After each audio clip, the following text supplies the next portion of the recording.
एक शिव रूपी कोई शंकर का भक्त ही ऐसा हो सकता है जो शंकर की इस पवित्र आनंदमय भूमि में इस प्रयागराज की धरा को पुनः आनंद के साथ में जनमानस तक उसके हृदय में बिठा सकता है।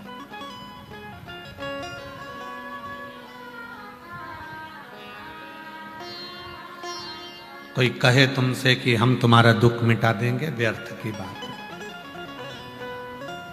कोई तुमसे कह दे कि मेरे पास आकर बैठ जाना, मैं तुम्हारा कष्ट मिटा दूंगा, व्यर्थ की बात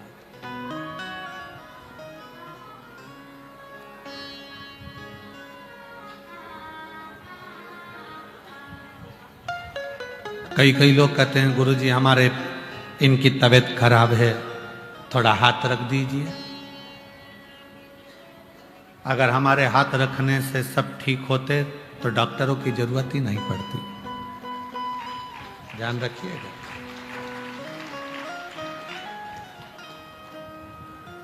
हाथ रखने से नहीं,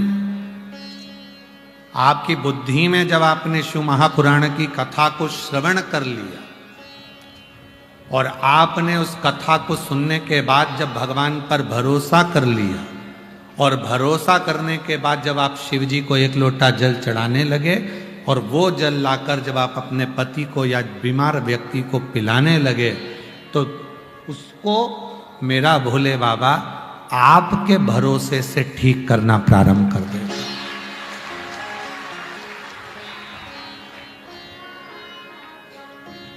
आपका भरोसा। गुरु से तो केवल अगर मिलो तो एक बात कहो कि गुरुजी एक बार कृपा की दृष्टि से देख लीजिए, केवल एक बार हमको देख लो।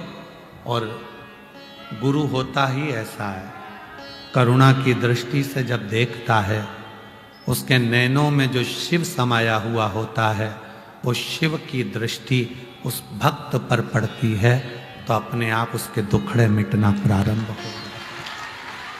केवल देखिए, आपके देख लेने पर, आप अगर देख लोगे, केवल देख लेने पर भी मेरा दुख समाप्त हो जाए, मेरा कष्ट मिट जाए। और कृपा की ना होती जो आदत तुम्हारी तो सुनी ही रहती अदालत तुम्हारी। गरीबों के दिल में जगह तुम ना पाते तो किस दिल में होती इबादत तुम्हारी। शिव कथा कहती है प्रेम हमेशा बढ़ता है। प्रेम क्या होता है? बढ़ता है। प्रेम कभी कम नहीं होता।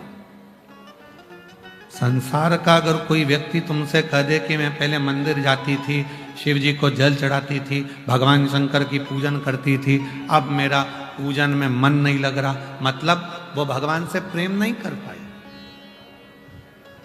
केवल प्राप्ति के लिए जा रही थी कि भगवान मेरे को ये दे देना, भगवान मेरे को वो दे देना। भगवान ने देना, भगवान ने नहीं दिया तो उसने दूसरी जगह जाना चालू कर दिया। दूसरी जगह पर नहीं मिला, तीसरी जगह जाना चालू कर दिया। तीसरी जगह नहीं मिला, चौथी जगह जाना चालू कर दिया। और शिव महापुराण की कथा क्या कहती है कि एक कुएं को खोदे जाओ।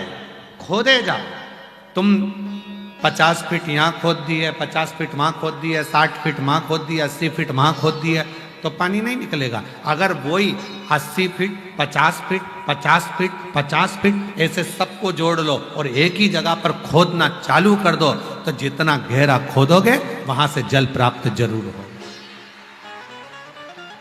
अब आपने करा क्या? 50 फीट यहाँ खोद दो, 50 फीट वहाँ खोद दिया, 80 फीट वहाँ खोद दिया, 70 फीट वहाँ खोद दिया, सारी जगह जगह जगह जगह खोद कर रख दिया और पानी मिला नहीं। एक ही जगह पर अगर खोदते जाता तो पानी मिल जाता। उसी तरह एक ही जगह पर शंकर के मंदिर में शिव की आराधना में दिल लगा कर रखता, शंकर को एक लोटा जल चढ़ाते रहता तो जीवन का सारा सुख तेरे पास में आकर रहता। ये निश्चित।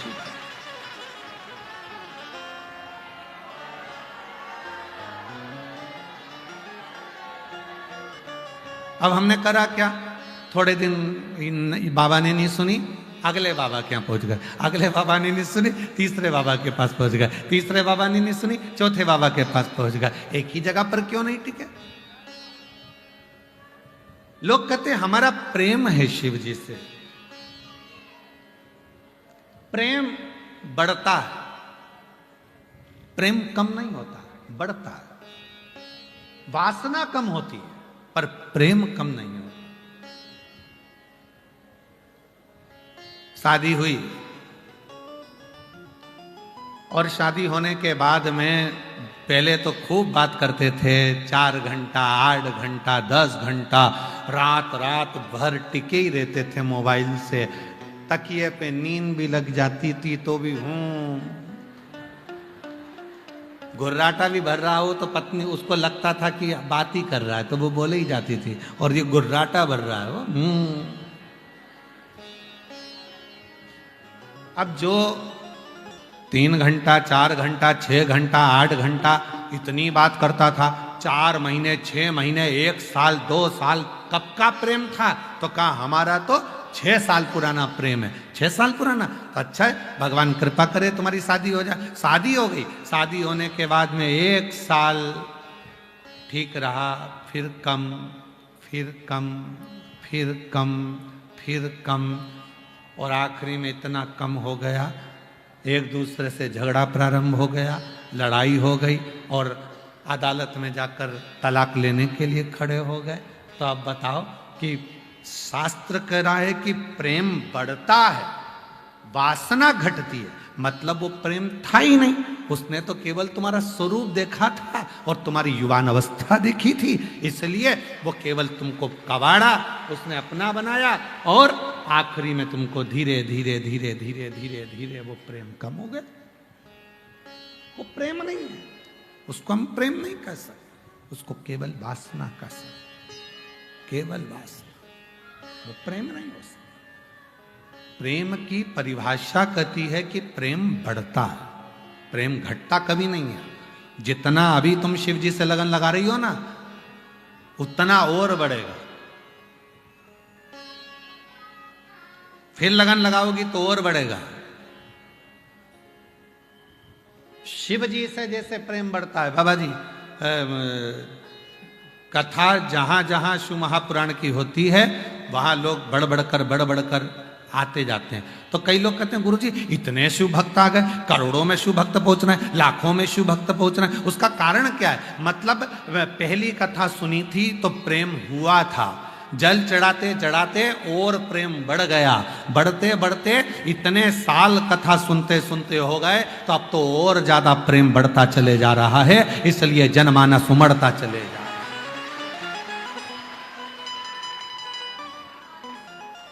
प्रेम बढ़ रहा, प्रेम कम नहीं हो रहा। और हम तो बाबा से यही प्रार्थना करते हैं, भोले बाबा त्रिवेणी के संगम पर ऐसी कृपा करना, जो जिस भाव से कथा को श्रवण करने के लिए आया है खाली झोली लाया है। बाबा गंगा यमुना सरस्वती मैया, हे अक्षय वट, आपकी कृपा छाया इन सब पर बनाना, मेरे नाग वासुकी, मेरे भोले बाबा, हे शिव, इनकी झोलियां खुशियों से भरकर इनको घर भेजना, ऐसी कृपा तो और बड़े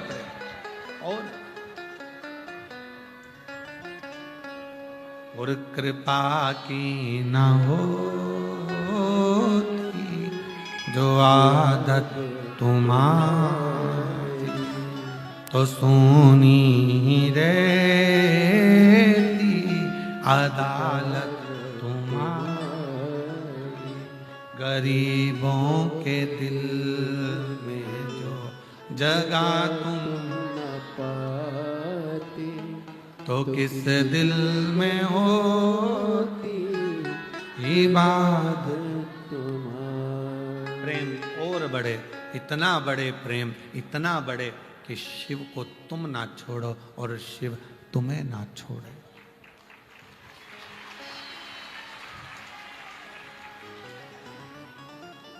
अच्छा एक बात बताओ, सब सावधानी से, रिटर्न बड़ा बेटा, एक बात बताओ,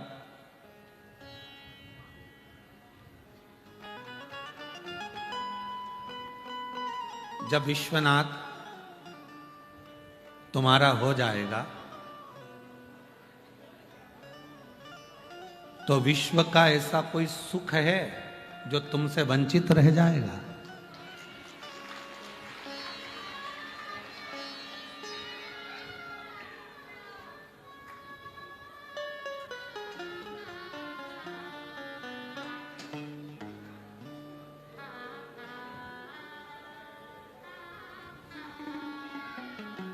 कहां जा रहे हो?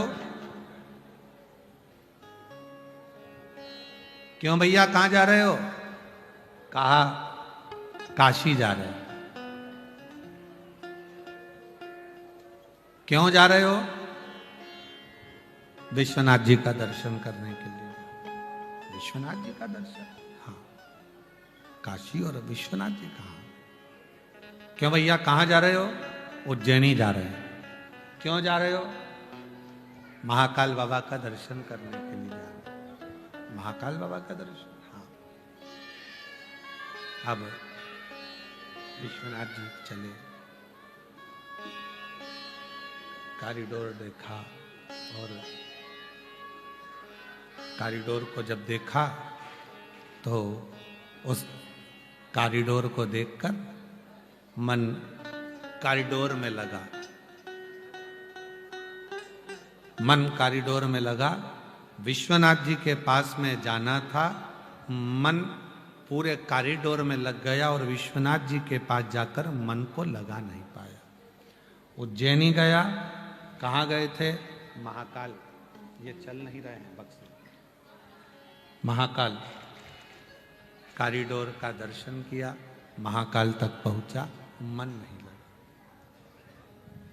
मन लगना था परमात्मा, चित्त लगना था परमात्मा में। और जब मन चित्त परमात्मा में नहीं लगा तो व्यक्ति फिर सोचा कि मैं आया इतनी दूर पर मेरा मन, मेरा चित्त लगा क्यों? मेरा मन, मेरा चित्त लगता क्यों नहीं?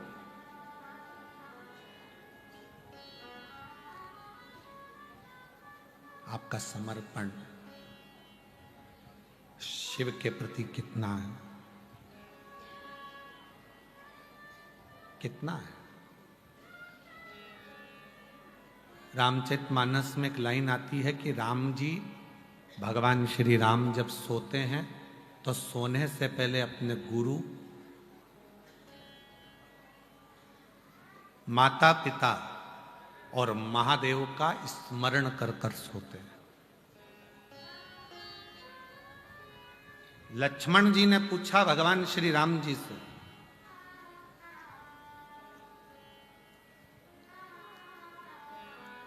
सोने से पहले किसका नाम लेना चाहिए? तो कहा देवादिदेव महादेव का।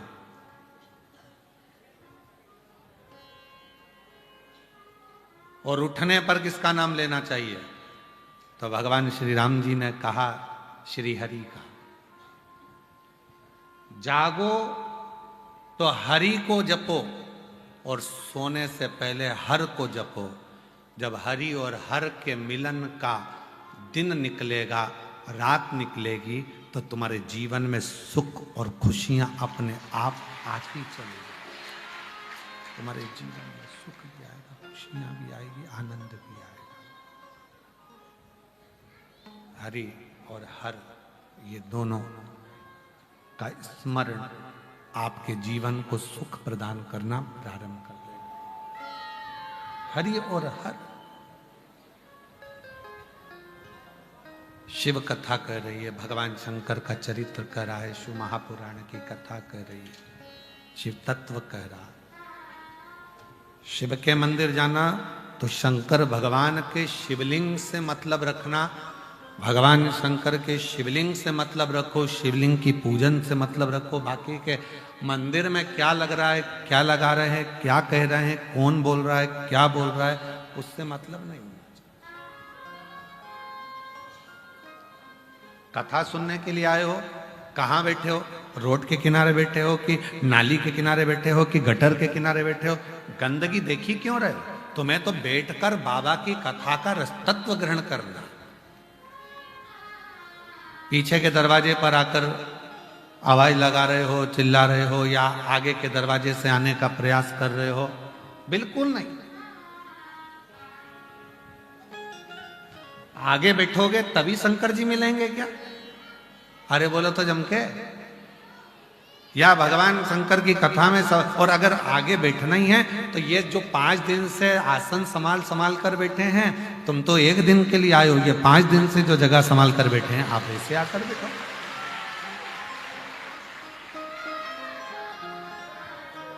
और कितनी बड़ी बात सतुआ बाबा जी ने कही, और एक को नहीं कही, सतुआ बाबा जी ने सबको कही। माइक पकड़ कर बोले सतुआ बाबा जी कि ये कथा जो श्रोता भाई बहन जो प्रयागराज की धरा पर आए हैं, पोटला बांध बांध कर अपने सिर पर ले लेकर आए हैं, ये कथा उन भक्तों के लिए है, वीआईपी के लिए नहीं। यहां यही वीआईपी। सतुआ बाबा जी माइक पर 3 बार 4 बार आज भी बोले कि ये कथा सबकी है, आप इसको अव्यवस्था ना करें, धक्का ना दें, दरवाजे पर भीड़ ना करें, तुम्हें जहां जगह मिले वहां बैठो। और बाबा जी ने कितनी सुंदर बात सतुआ बाबा जी बोले कि ये वो धरा है, प्रयागराज की भूमि वो भूमि है, ये तो त्रिवेणी का घाट है, जहां बैठोगे वहीं पंडाल है, जहां बैठोगे वहीं कथा है, जहां बैठोगे वहीं आनंद है।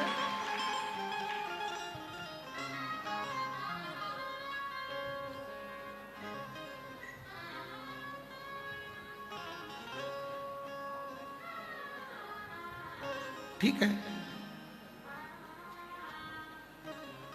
जहां बैठे हो तुम्हारी मर्जी, जहां बैठ जाओ तुम, बैठ कर कथा का रसतत्व करो। बस इतना याद रखना, जब स्तुति करो, कथा सुनकर जब उठो, भूमि की रज को प्रणाम करो, मस्तक लगाओ, हृदय से लगाओ, और प्रणाम कर कर बाबा को अपने मन का भाव जरूर कह कर जाओ।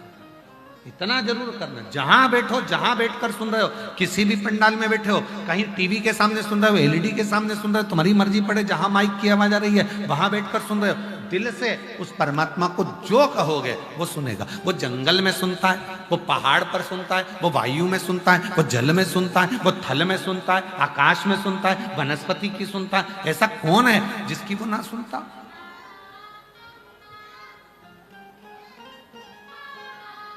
ऐसा कौन है जिसकी वो ना सुनता? सबकी सुनता है, तो क्यों ना सुनेगा वो? क्यों ना सुनेगा? आप प्रभु आपकी कृपा से सब काम हो रहा है, प्रभु आपकी कृपा से सब काम हो रहा है, करते हो भोले बाबा मेरा नाम हो रहा है, करते हो भोले बाबा मेरा नाम हो रहा है, प्रभु आपकी कृपा से सब काम हो रहा है, भोले आपकी कृपा से सब काम। जिस दिन तुम शिव के दास बन गए, आज प्रयागराज की भूमि से याद रख लेना, जिस दिन तुम शिव के दास बन गए, उस दिन तुम हर परीक्षा में पास हो गए।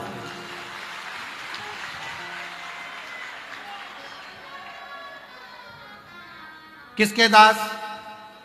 शिव के।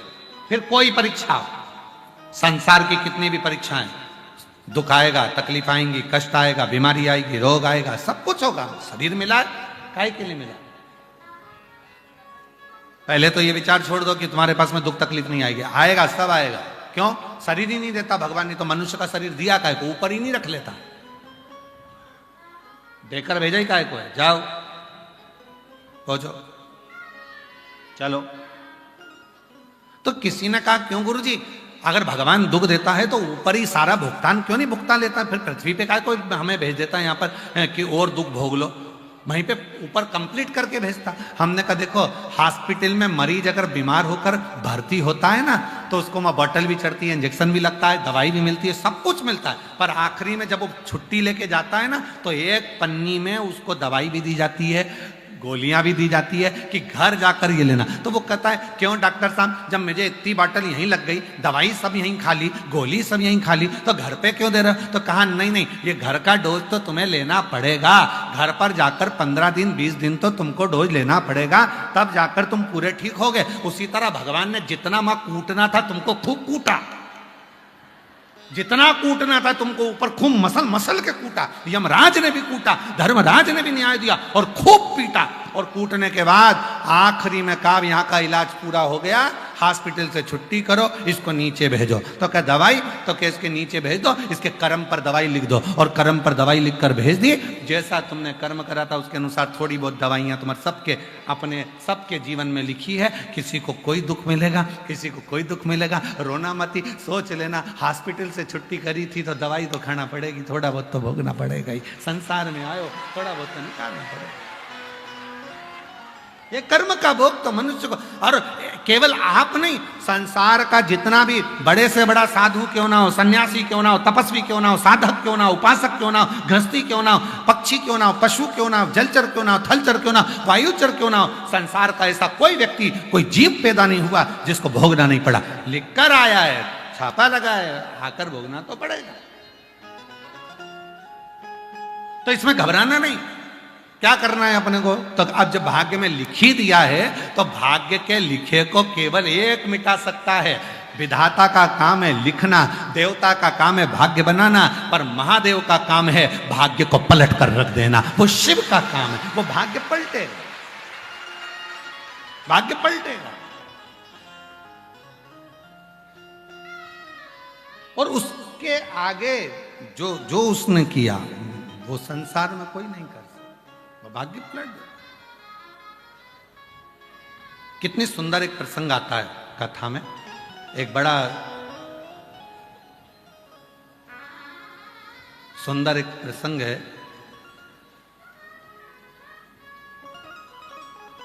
तमिलनाडु में एक पुनीतावती नाम की एक शिव भक्त हुई।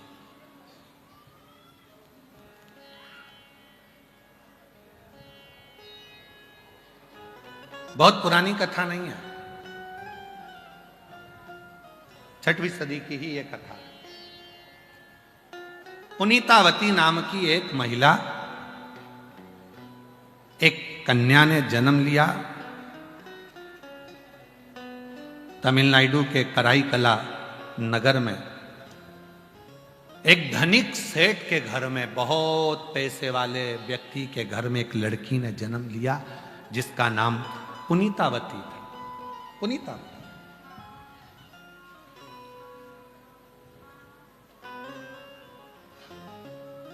सेठ जी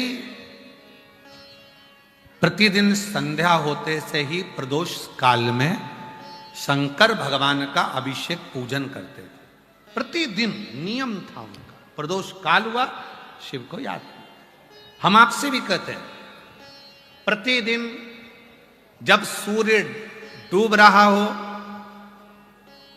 चंद्र उदित हो रहा हो, प्रदोष का जब समय हो, उस प्रदोष काल में आप भी शिव का स्मरण करो। अभिषेक नहीं कर सकते तो स्मरण करो। स्मरण कैसे?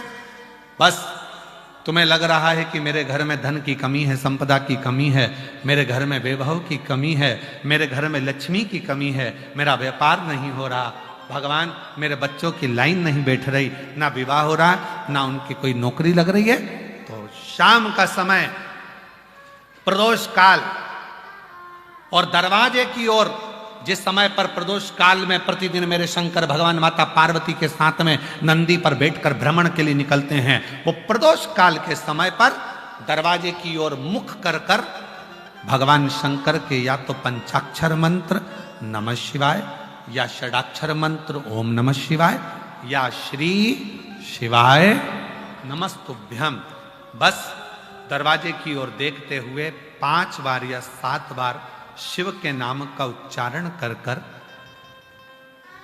हे कुबेर भंडारी, हे कुबेरेश्वर महादेव, आपने लक्ष्मी को भी लक्ष्मी दी है, आपने कुबेर को भी लक्ष्मी दी है, कृपा करो मेरे घर में भी लक्ष्मी और वैभव दीजिए। झोली पसार कर नमः शिवाय श्री शिवाय नमस्तुभ्यम कहकर उस झोली को वापिस अपनी ओर गिराओ। आप लगातार 2 महीना 3 महीना आप प्रदोष काल में शाम के समय भगवान शंकर जब रोज प्रतिदिन पार्वती और शिव जी निकलते हैं भ्रमण पर, उस समय पर आप रोज जब भगवान से निवेदन करोगी तो एक ना एक दिन मेरा भोले बाबा तुम्हारी झोली भर ही देगा। अब इसमें तुम्हारा धन लगा क्या? जम के बोलो जरा, इसमें तुम्हारा पैसा लगा क्या?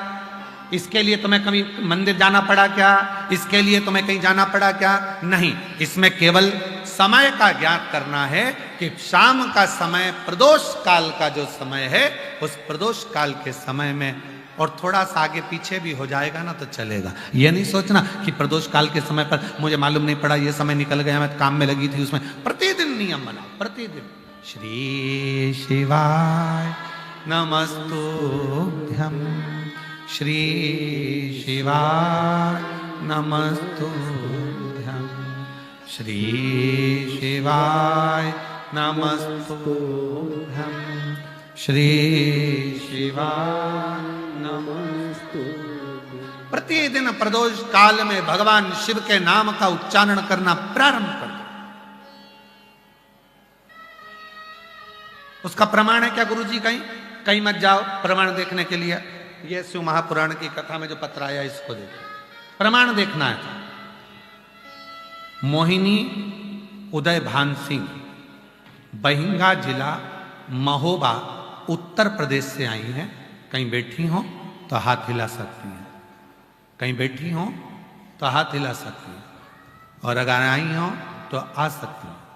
मेरा नाम मोहिनी सी, मेरी शादी को 11 साल हो गए थे गुरुदेव, संतान का सुख नहीं था, इलाज करा करा कर थक गई। तब टीवी पर एक बार सुन लिया था कि प्रदोष काल में अगर जो भोलेनाथ से मांगा जाता है वो भोलेनाथ देता है। सफेद आंकड़े की जड़ का प्रयोग करा, पशुपतिनाथ का व्रत करा, 2 बार सीहोर होकर आ गई और बाबा की ऐसी कृपा हो गई। डॉक्टर ने तो मना करा था कि मैं कभी मां नहीं बन सकती, पर बाबा की कृपा से 2023 में 2 नवंबर को बाबा की कृपा से मुझे जुड़वा 2 बेटों ने जन्म लिया। मैं बाबा को प्रणाम करने के लिए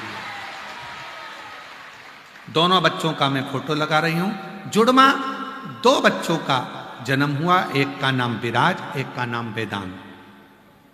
2 बच्चों ने जन्म। 11 साल के बाद मेरे घर में बाबा ने खुशी दी।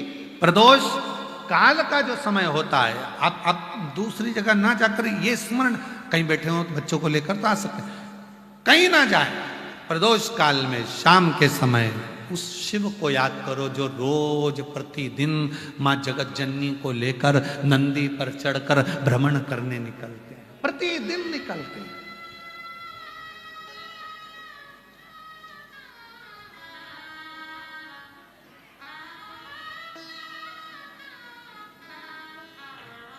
वो तो हमारे पास अभी थोड़ा सा समय मिल नहीं पाता है, इसलिए, नहीं तो एक हमने भी नियम लिया है बाबा जी, एक कथा प्रदोष काल में, प्रदोष काल की जो कथा होती है उसमें ये पंडाल नहीं लगता बाबा जी। प्रदोष काल की कथा में केवल स्टेज लगता है, मंच लगता है, और खुले आसमान में बैठकर वो कथा का वाचन होता है। तो कभी योग बनेगा तो एक बार वो कथा का भी स्मरण, प्रदोष काल की कथा हमारी बोली हुई है, वो सबको, पूरे भारतवासी नहीं देश विदेश में उसका स्मरण करें। करेंगे इसका। और वो प्रदोष काल में ही होती है, प्रदोष के काल में उसका स्मरण चालू होता है, प्रदोष काल में, प्रदोष काल में ही प्रारंभ, प्रदोष काल में। तेरे दरबार की बाबा निराली शान देखी, तेरे दरबार की बाबा निराली शान देखी है। तुझे देते नहीं देखा, पर झोली भरी देखी है। तुझे देते नहीं देखा, पर झोली देखी है। मुख दुनिया मोड़ेगी बाबा, तू मुखड़ाना मोड़े।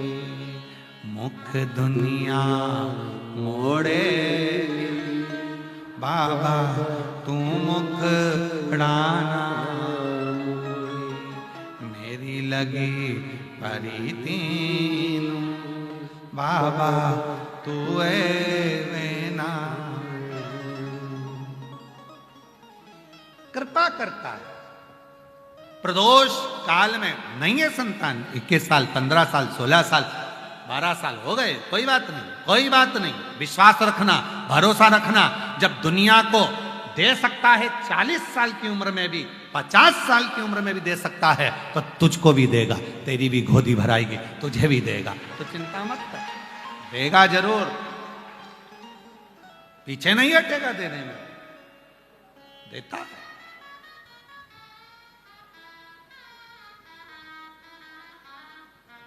अच्छा ईमानदारी से बोलो, तुम्हें मेरे बाबा ने नहीं दिया होता तो तुम आते इतनी दूर कथा में? उसने कुछ तो तुमको दिया है, एक लोटे जल ने, तब तो तुम लाखों की संख्या में प्रयागराज आए। आते ये देखो जरा, हम तो पढ़ नहीं पा रहे। ये देखिए, देखो कैमरे वाले भैया, इसको दिखाना जरा पत्रों को, ठीक है? जरा इनको मालूम तो पड़ना चाहिए कि किसको कितना देता है बाबा।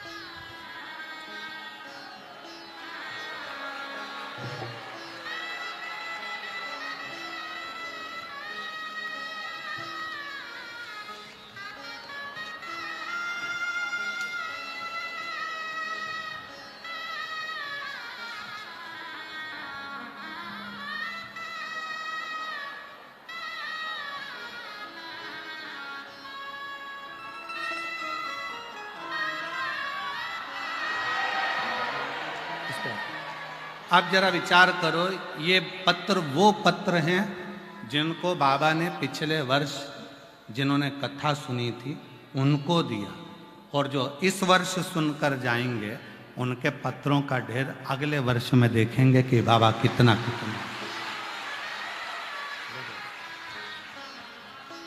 कितना देता है वो, कितना प्रदान करता है वो। ये हजारों हजारों पत्र, शायद हम तो आपको देख भी नहीं पाते, और आप भी, कई लोग ऐसे हैं जो हमको नहीं देख पाते, केवल सुनते हैं, बाबा को प्रार्थना करते हैं, श्री शिवाय नमस्तुभ्यम कहते हैं, चले जाते हैं। पर जब बाबा तुम्हारी गोदी में दे देता है, खुशियां प्रदान कर देता है, तब मालूम पड़ता है कि बाबा ने कितना कितना दिया, तब मालूम।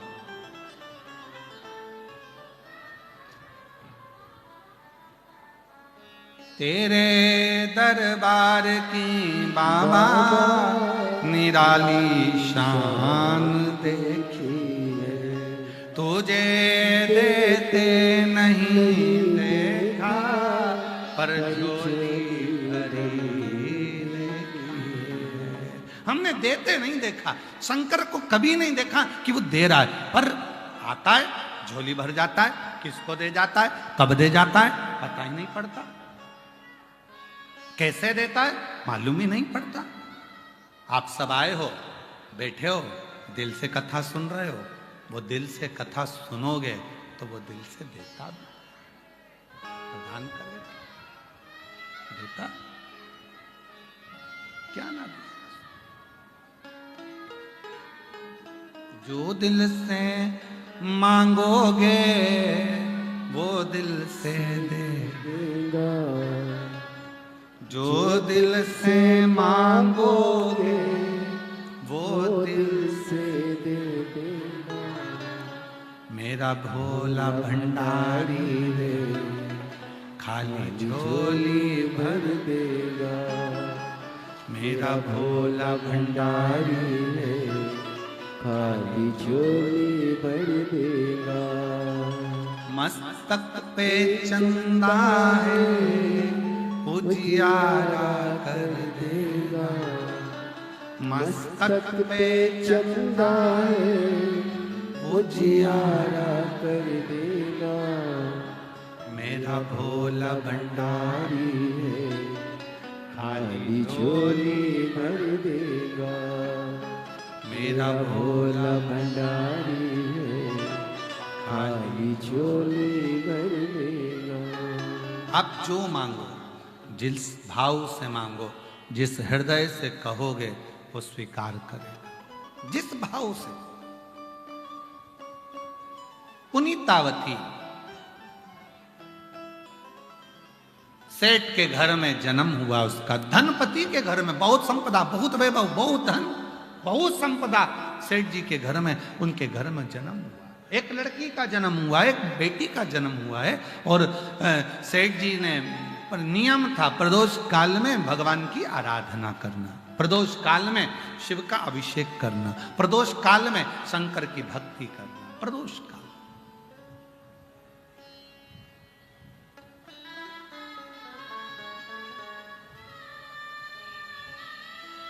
आप भी नियम बना लो, नहीं दुख हटराना, प्रदोष काल में शिव का नाम लो। तकलीफ नहीं दूर हो रही ना, प्रदोष काल में शंकर का नाम लो। दुख दूर नहीं हो रहा, प्रदोष काल में शिव के नाम का उच्चारण करो, दिल से पुकारा करो, श्री शिवाय नमस्तुभ्यं, श्री शिवाय नमस्तुभ्यं, श्री शिवाय नमस्तुभ्यं, श्री शिवाय नमस्तुभ्यं। आखिरी में हाथ जोड़कर प्रणाम भी करो, नमन भी करो, विनय भी करो, दिल से प्रार्थना भी करो। प्रदोष काल का समय शिव के भ्रमण का समय, प्रतिदिन मेरा बाबा मां जगत जननी आद्य शक्ति को नंदी पर बिठाकर भ्रमण करने निकलते, प्रतिदिन, रोज।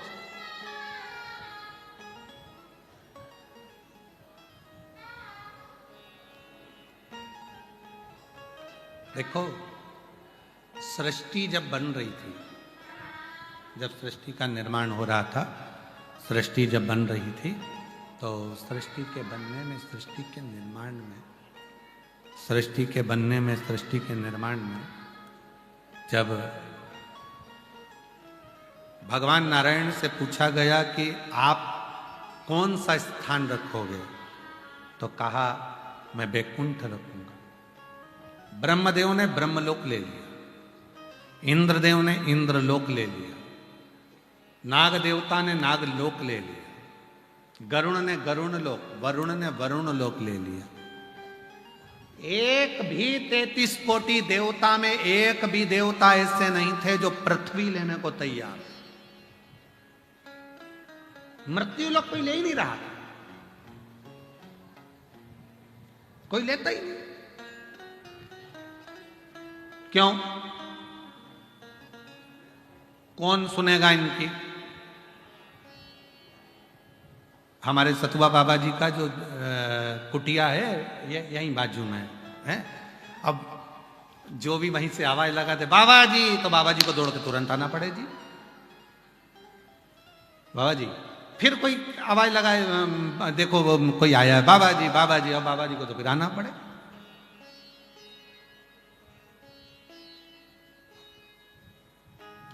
दौड़ दौड़ कर आना पड़े।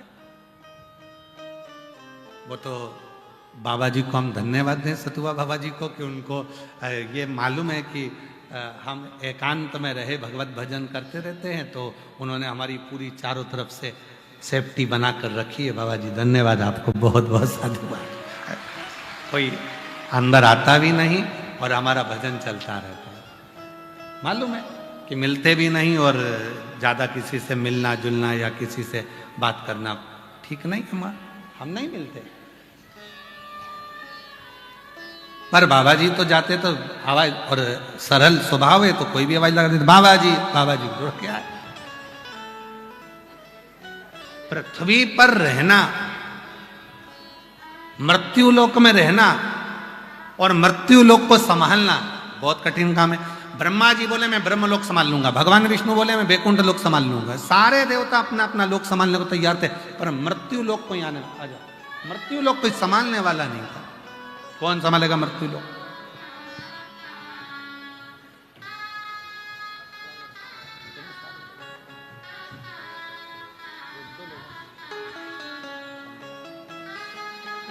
शंभू प्रणाम करो। 18 वर्ष के बाद हुआ, एक बार जोरदार ताली बजाओ। लो पकड़ो, ये लो शंभू, चलो प्रणाम करो।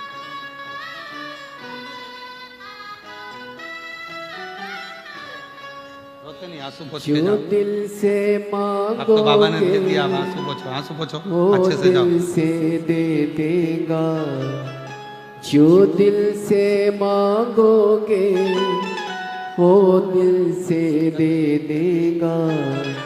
मेरा भोला भंडारी है, खाली झोली भर देगा। मेरा भोला भंडारी है, खाली झोली भर देगा। मस्तक पे चंदा है, उजियारा कर देगा। मस्तक पे चंदा है, उजियारा कर देगा। मेरा भोला भंडारी है, खाली झोली भर देगा। मेरा भोला भंडारी है, खाली झोली भर देगा। वो कृपा करने वाला, वो करुणा करने वाला। मृत्यु लोक कोई भी देवता लेने को तैयार नहीं है, क्योंकि इनके दुखड़े कौन सुने, और दुखड़े सुने तो पूर्ति करना भी पड़े। भगवान नारायण बोले मैं मृत्यु लोक नहीं लूं, भगवान ब्रह्मा जी बोले हम मृत्यु लोक नहीं ले। तब सबने अपना अपना लोक ढूंढ लिया। शंकर भगवान अकेले बचे। उनसे पूछा तुम्हें क्या दें? शंकर भगवान बोले कुछ बचा है? तो क्या पृथ्वी का मृत्यु लोक, ये पृथ्वी बची है, मृत्यु लोक बचा है। शंकर भगवान बोले हम लेने को तैयार हैं। लेने को तैयार हो? हाँ पक्का? हाँ। मछली को भी दर्द होगा तो तुम्हें दौड़ना है, इल्ली को भी दर्द होगा तो तुम्हें दौड़ना है, कीट पतंगे को भी दर्द होगा तो तुम्हें दौड़ना है। शंकर भगवान ने कहा दौड़ने को तैयार हूं, उनका दुख मिटाने को भी तैयार हूं, पर एक शर्त है। क्या शर्त?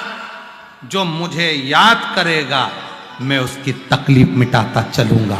जो मुझे याद करे।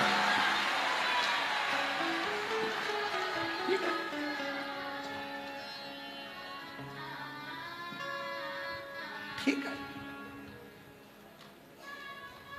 फिर तुम तो बहुत व्यस्त हो जाओगे। शिव जी बोले व्यस्त होने की जरूरत ही नहीं। जो मस्त होता है वो ऑलरेडी व्यस्त होता है। जिसके चेहरे पर प्रसन्नता। एक बार संत एकनाथ जी बाबा जी कथा कह रहे थे पंढरपुर में, और पंढरपुर में संत एकनाथ जी बाबा जी कथा कर रहे, संत एकनाथ जी कथा कर रहे और 3 महिलाएं बूढ़ी बूढ़ी, 3 महिला बाल सफेद और 3 महिला एकदम बुजुर्ग सी, और सामने आके कथा सुनने बैठ जाते। जैसे हमारे सतुआ बाबा जी के पास में वो अध्यक्ष जी बैठे हैं, ऐसी सफेद बाल, और तो ऐसी ही बुजुर्ग माताएं 3 संत एकनाथ जी के यहाँ कथा सुनने के लिए चली जाती। अब 3-4 लड़कों को लगा कि ये लेडीज महिला तीनों कथा में आकर बैठ जाती हैं और बड़ी दिल से कथा सुनती हैं, और बाबा जी कथा कहते हैं तो बार बार इनको देखकर कथा कहते हैं। अब इन मूर्खों को कौन समझाए कि कथा वाचने वाला कथा जब वाचता है, जिसका मन कथा में ज्यादा लगता है, उसी को तो देख देख कर बोलना पड़ता है, उसी को देख कर बोलना पड़ता है। एक कवि जो होता है ना, कविता पाठ करने वाला कवि सम्मेलन में, तो कवि क्या करता है, पूरी सभा में देख लेता है कि मेरी कविता कौन सही सुनेगा, तो फिर उसी के मुख से वो वाह वाह वाह वाह वाह सुनना चाहता है।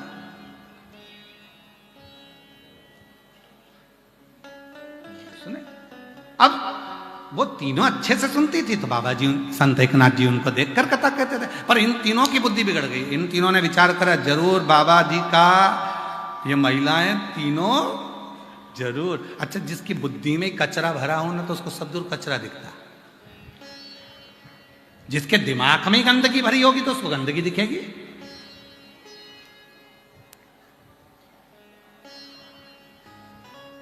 जिसकी दिमाग में अच्छाई भरी होगी उसको सब अच्छा दिखेगा।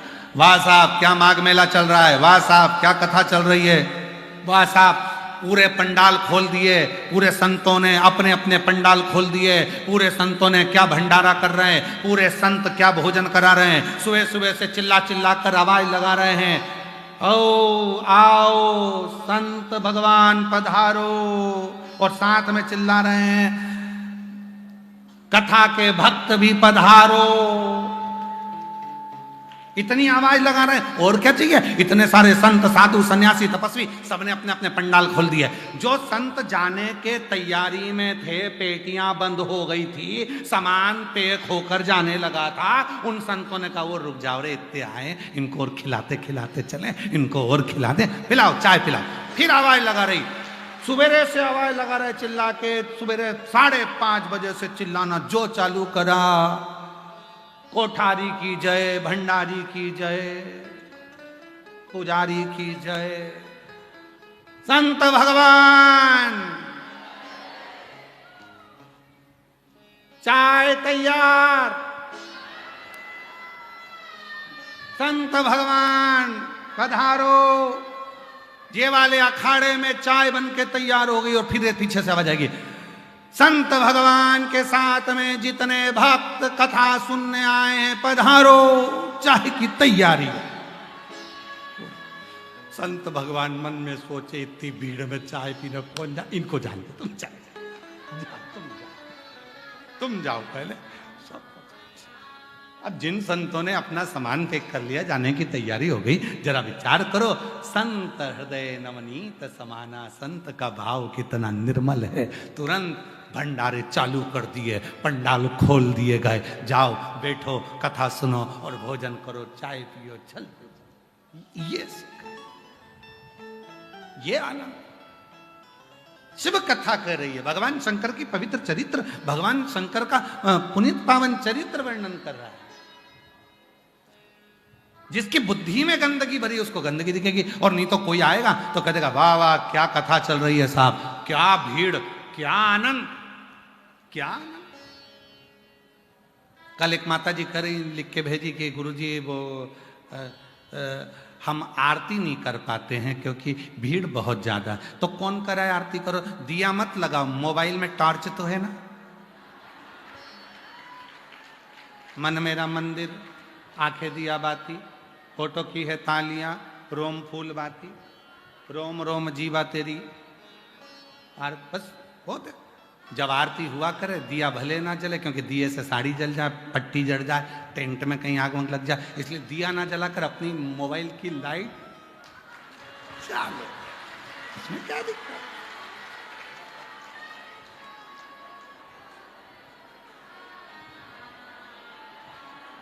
अब किसी ने अच्छा, अब हमने जो बोला है ना कि मोबाइल की लाइट से भी आरती कर सकते हो, तो इस पे बहुत बड़ा विरोध खड़ा होगा थोड़े दिन बाद, तो उनको उत्तर भी दे दे, क्या ऐसा हो सकता है? क्यों नहीं हो सकता? तमिलनाडु में एक भक्त हुए मरार, क्या नाम था? मरार, शूद्र थे, शिव के भक्त थे, शंकर के भक्त। मरार के पास में धन नहीं था, पैसा नहीं था, तो मरार ने विचार करा कि भोले बाबा एक बार मंदिर बनाना है तुम्हारा, कुछ भी हो जाए तुम्हारा मंदिर बनाना। और याद रखना, भाव होगा तो भवन भी जरूर बनेगा, भाव होगा तो भवन भी जरूर बनेगा, और भाव होगा तो भगवान भी जरूर आएगा, निश्चित है।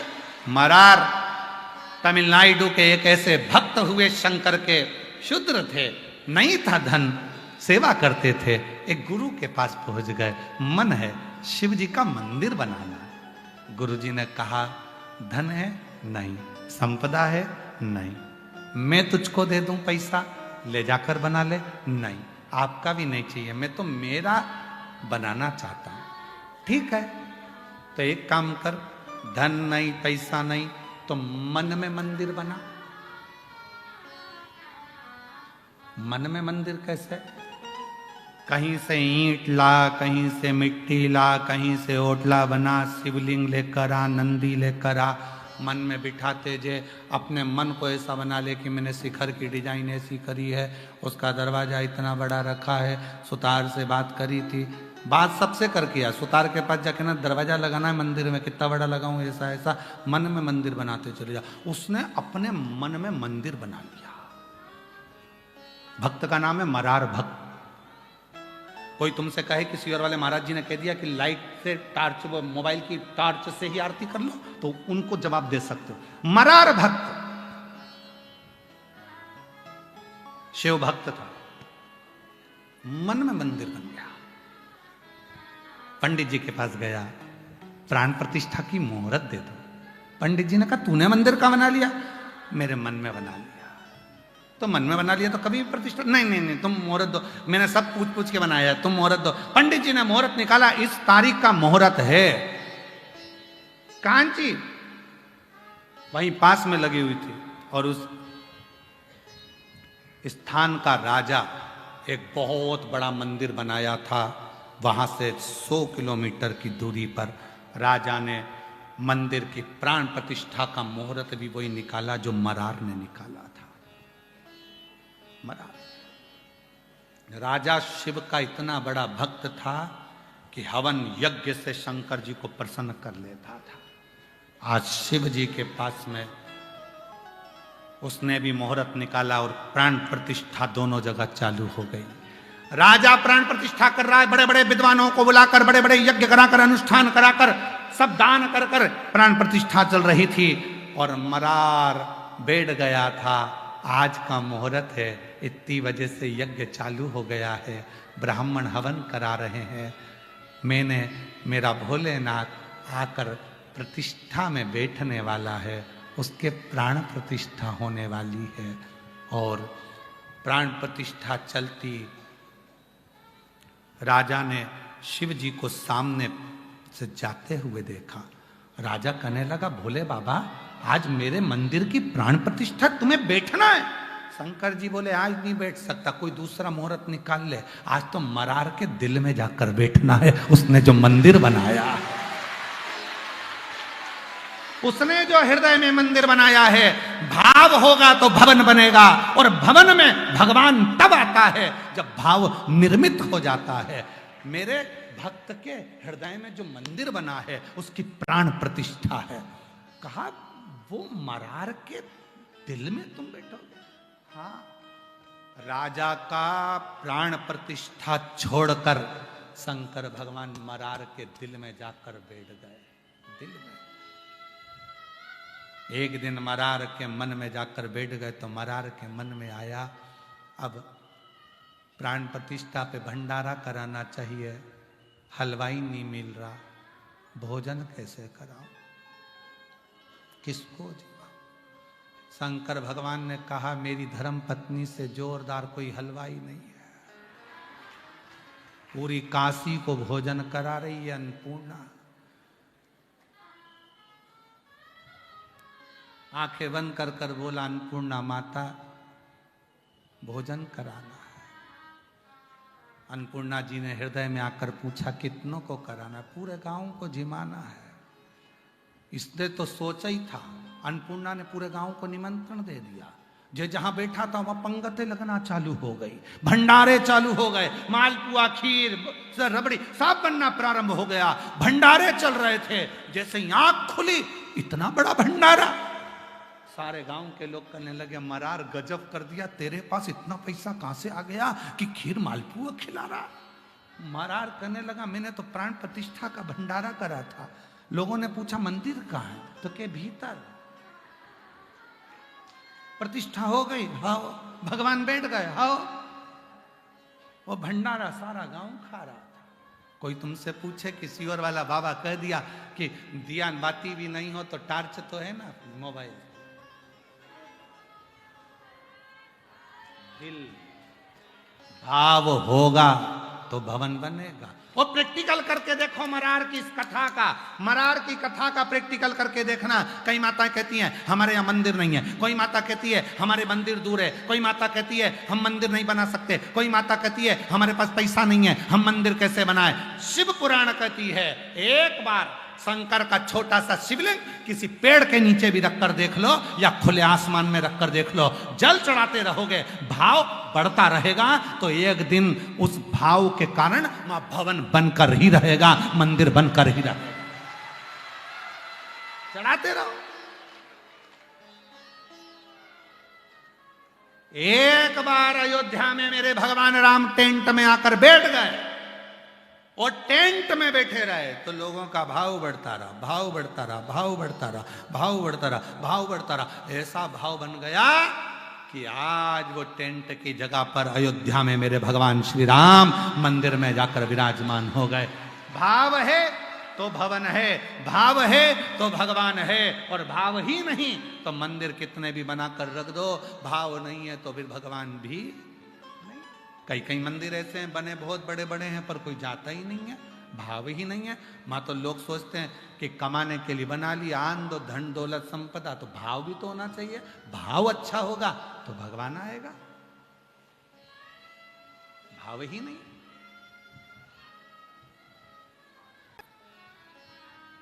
स्नेह चाहिए, प्रेम चाहिए। एक पत्र है, अच्छा है गुरु जी,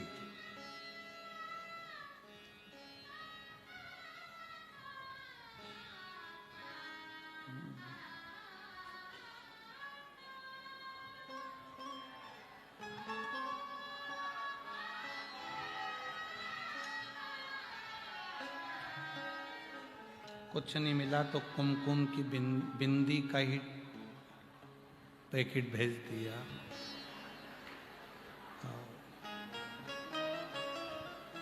उसमें मुस्कुराती हुई एक बाई बिंदी लगा के बैठी है।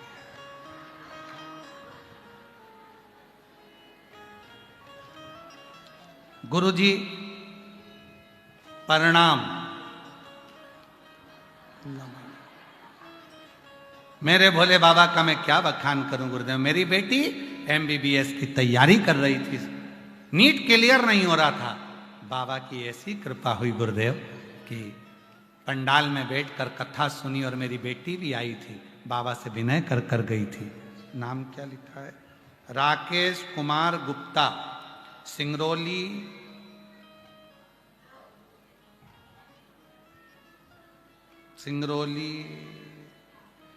हाँ जो भी है, dash dash dash Madhya Pradesh.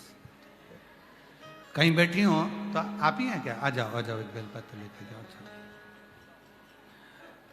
पहले तो ये बताओ पत्ता कहाँ से लाई थी?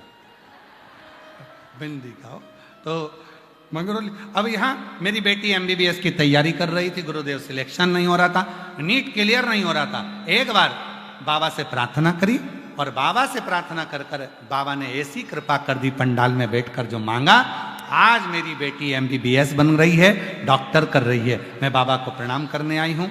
गुरुदेव, मेरे पति जब 12 वर्ष की उम्र में थे, मेरे पति जब 12 साल के थे, उनका पाँव का ऑपरेशन हुआ था 12 साल की उम्र में। तो वो पाँव से लंगड़ा कर चलते थे, पाँव पूरा नहीं रख पाते थे। गुरुदेव, मैं इनको सीहोर ले गई और सीहोर में हम वहाँ से रुद्राक्ष लेकर आए और रुद्राक्ष का जल इनको पीने को देना चालू करा। गुरुदेव, 50 साल से लंगड़ा कर चलते थे, आज बाबा की कृपा से रुद्राक्ष के जल से पूरा पांव टिकने लगा और आराम से पूरे अच्छे से चलते हैं। अब लंगड़ा कर नहीं चलते। हैं आ जाओ।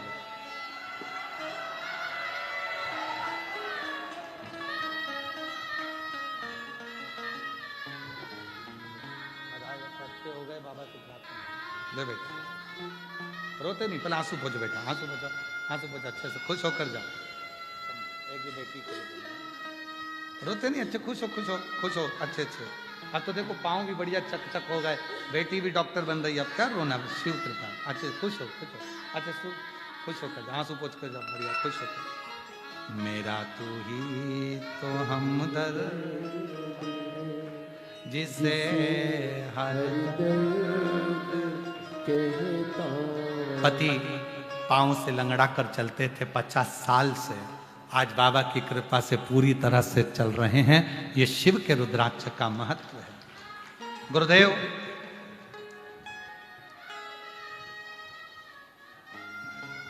मेरा नाम शिवानी दीक्षित, पत्नी उज्जवल दीक्षित, सीतापुर जिला उत्तर प्रदेश से आई हूं। कहीं बैठी हो, हाथ हिला सकती हैं और बेलपत्र लेने के लिए आ सकती हैं। गुरुदेव, मेरे पति की नौकरी कुछ कारणवश अगस्त के महीने में छूट गई थी।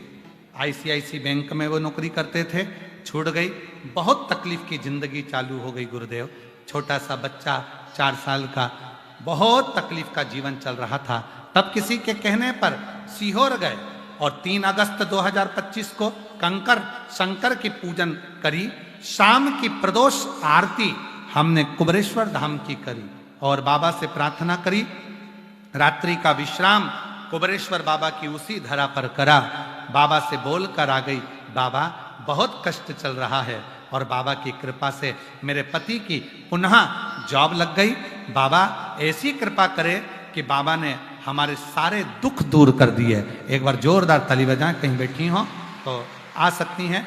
अगला है शुभावती देवी, पत्नी श्री सुरेश चंद्र यादव, ग्राम जैनपुर, टोल संतपुर, पोस्ट जैनपुर, ब्लॉक भटहट, जिला गोरखपुर, उत्तर प्रदेश से हैं। कहीं बैठे हो, आ सकते हैं। बाबा की बहुत दिनों से भक्ति करती आ रही हूँ गुरुदेव। मेरे पूरे परिवार पर बाबा की बड़ी कृपा है। मेरा बड़ा बेटा ब्रजेश कुमार यादव कई बार रेलवे की परीक्षा में असफल हो गया।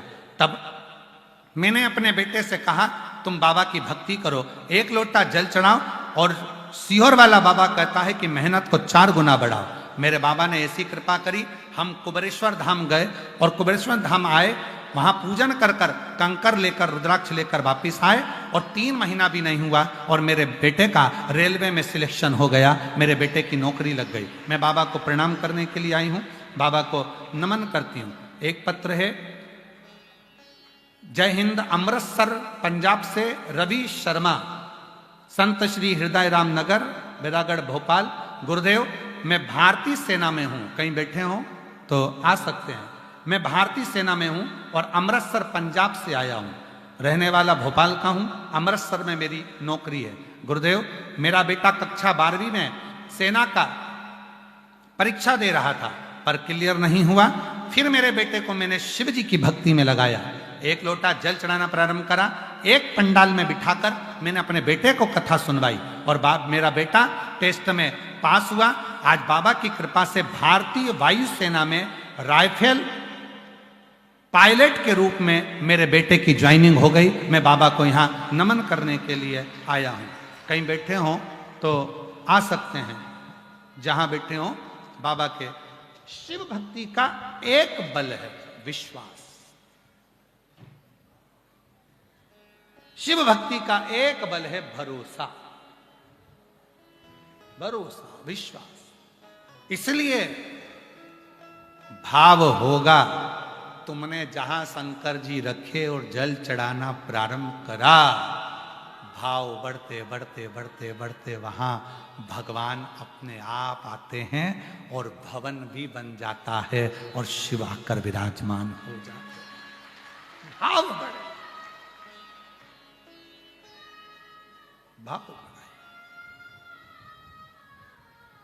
दुनिया के आगे प्रभु चुपचाप मेरे था। दुनिया के आगे प्रभु चुपचाप मेरा तू ही तो हमदर्द है, जिससे हर दर्द कहता। इसलिए दिल से उससे कहो, प्रार्थना करो, विनय करो। जो दिल से मांगोगे वो दिल से दे देगा। जो दिल से मांगोगे वो दिल से दे देगा।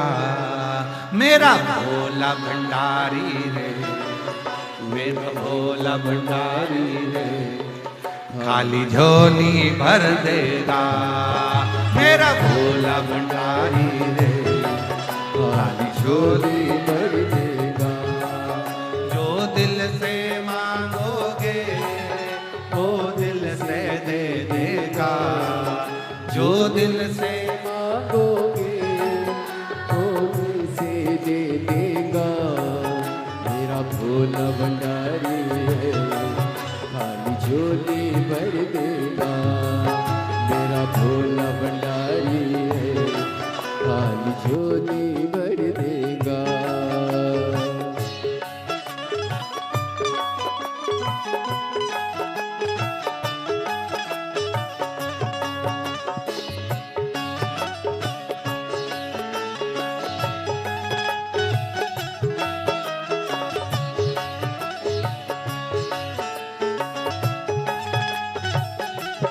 शंभो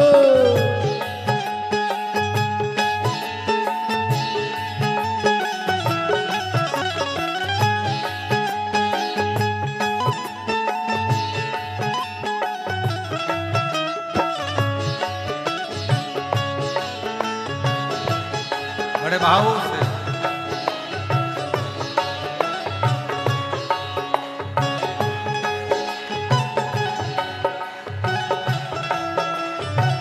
शंभो।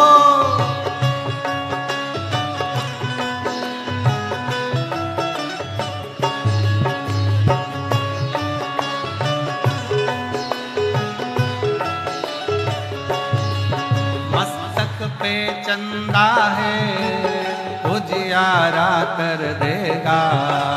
मस्तक पे चंदा है उजियारा कर देगा। ओ मस्तक पे चंदा है उजियारा कर देगा। मस्तक पे चंदा है उजियारा कर देगा। मेरा भोला भंडारी रे, खाली झोली भर देगा। मेरा भोला भंडारी रे, खाली झोली भर देगा। मेरा भोला भंडारी रे, खाली झोली कर देगा।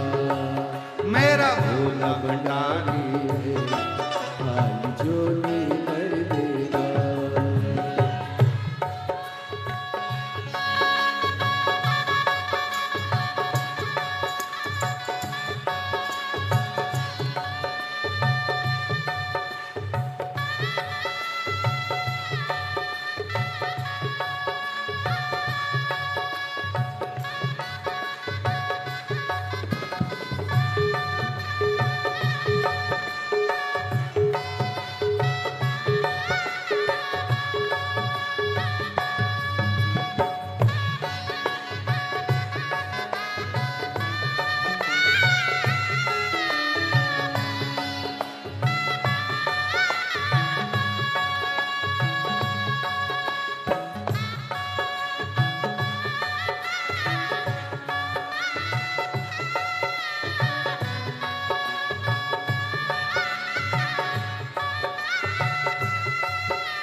मस्तक पे गंगा है, शीतलता कर देगा।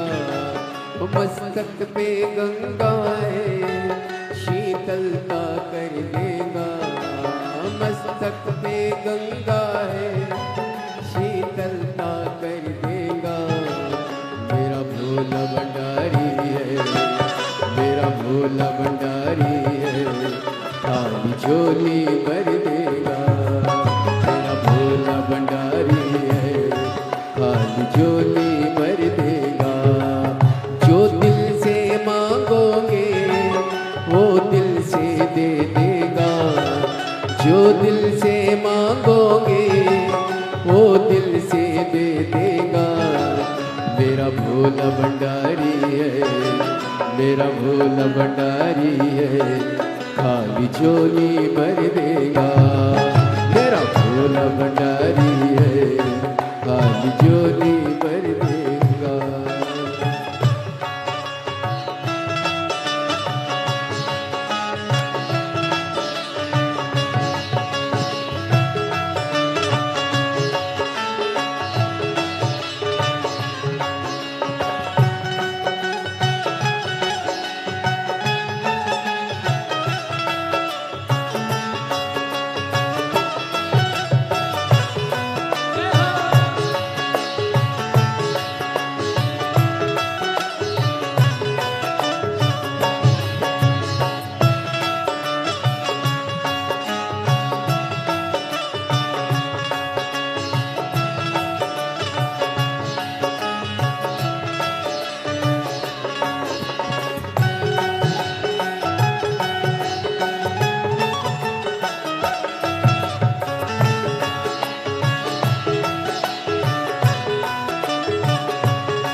डमरू है वो नाद कर देगा।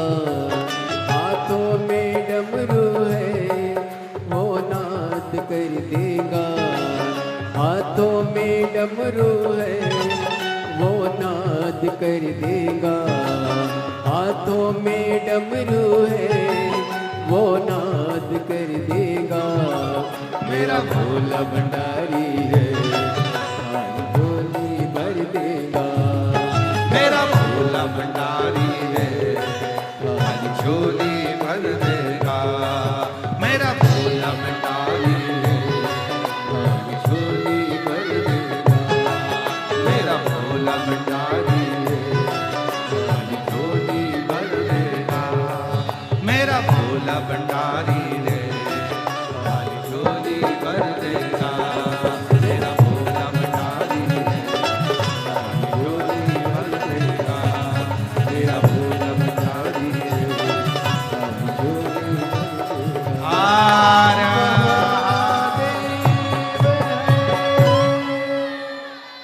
अपने स्थान पर बैठकर बाबा देव अधिदेव महादेव को अपने मन का भाव कहिए, दिल से प्रार्थना करिए, विनय करिए, निवेदन करो। बाबा को अपने मन का भाव कहो, हृदय से प्रार्थना करो। ये कथा जो प्रयागराज की पवित्र धरा पर चल रही है, प्रयागराज की भूमि पर जो कथा चल रही है, ये कथा आज कथा का चतुर्थ दिवस है और कल कथा प्रयागराज में जो चल रही है कल विराम की ओर जाएगी। कल कथा का समय यहाँ कथा पंडाल में सुबह 8 बजे से 11 बजे तक रहेगा। ये कथा कल 31 जनवरी को विराम हो जाएगी। फिर 11, 12, 13 फरवरी को डबरा मध्य प्रदेश में 3 दिवसीय शिव महापुराण की कथा 1 बजे से 4 बजे तक रहेगी। उसके बाद में 14 से 20 फरवरी रुद्राक्ष महोत्सव सीहोर कुबरेश्वर धाम पर रहेगा। फिर 24 फरवरी से 2 मार्च तक, कल हमारे मुख से निकल गया था अहमदनगर, तो 24 फरवरी से 2 मार्च तक शिरूर घोड़नादी जिला पुणे महाराष्ट्र में 24 फरवरी से 2 मार्च तक शिरूर घोड़नादी जिला पुणे महाराष्ट्र में शिव महापुराण की कथा 7 दिवसीय रहेगी। उसके बाद में 10 से 16 मार्च भुसावल महाराष्ट्र में कथा रहेगी। फिर 20 से 26 मार्च जयपुर राजस्थान में कथा रहेगी। ऐसे कथाओं का क्रम रहेगा। दिल से आप बहुत दूर दूर से आए हैं, बाबा को अपने मन का भाव कहिए, प्रार्थना करिए, निवेदन करो, बाबा को दिल की बात कहो और बाबा को अपने मन का भाव अवश्य कहें। जहाँ जगह मिले वहाँ बैठ जाए, दिल से बाबा को प्रार्थना करिए, निवेदन करिए, साथ में बोलिएगा, बाबा को हृदय से नमन करिएगा।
नमस्तुभ्यं श्री शिवाय नमस्तुभ्यं श्री शिवाय नमस्तुभ्यं श्री शिवाय नमस्तुभ्यं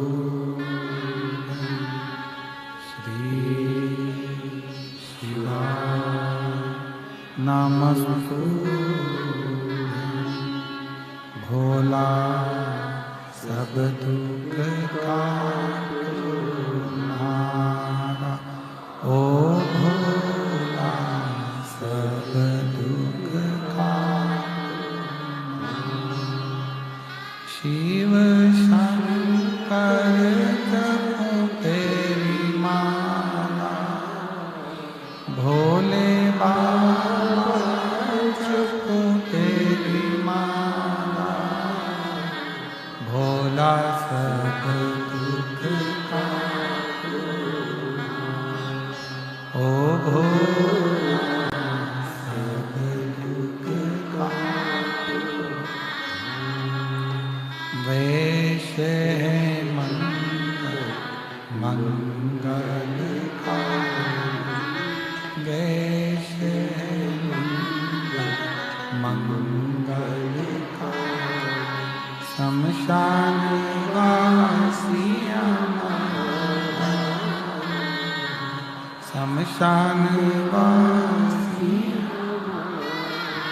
ओ भोला सब दुख का,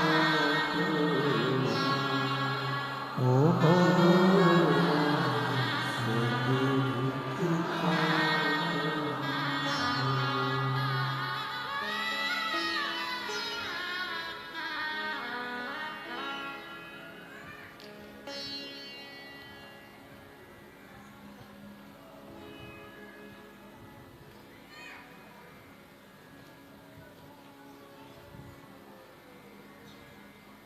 बाबा देवाधिदेव महादेव भगवान शिव की पवित्र पावन कथा वर्णन कर रही है। शिव तत्व कह रहा है, पुनीतावती की कथा कर रही है। पिता का नियम था प्रदोष काल में शिव का स्मरण करना। प्रदोष काल में भगवान शंकर का अभिषेक करना। और जितने भी शिव भक्त कथा को सुन रहे हैं, आप भी नियम बनाओ। दुकान पर हो तो दुकान पर, ऑफिस में हो तो ऑफिस में, घर पर हो तो घर पर 5 बार प्रदोष काल में श्री शिवाय नमस्तुभ्यम जरूर बोला, अवश्य बोलो। 5 बार 7 बार जब हम श्री शिवाय नमस्तुभ्यम कहते हैं, बाबा से अपने मन की बात कहते हैं, प्रार्थना करते हैं, विनय करते हैं, निवेदन करते हैं, तो शिव उसे स्वीकार करता है। भगवान ओघड़दानी उसको सुनते हैं।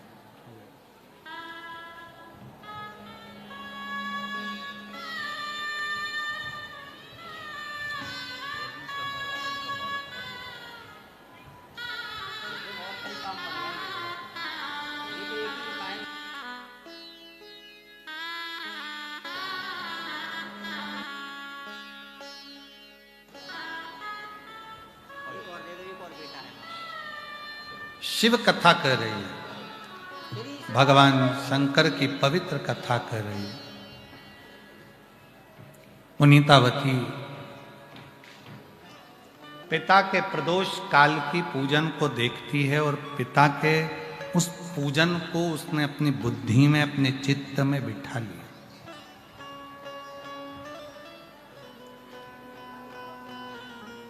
जैसे मां पार्वती जी ने जैसे शिव को, भगवान देवाधिदेव महादेव की आराधना को, शंकर भगवान की साधना को अपना बना लिया था, फिर बाद में देवाधिदेव महादेव स्वयं मां जगज्जननी पार्वती के हो गए थे। ये उसी तरह जैसे विश्वनाथ जिसका हो जाता है, एक बार यदि विश्वनाथ आपका हो गए, भगवान विश्वनाथ यदि आपके हो गए, तो विश्व का कोई ऐसा सुख नहीं है जो तुम्हें नहीं मिल सकता। कोई ऐसा सुख नहीं जो तुम्हें प्राप्त नहीं है।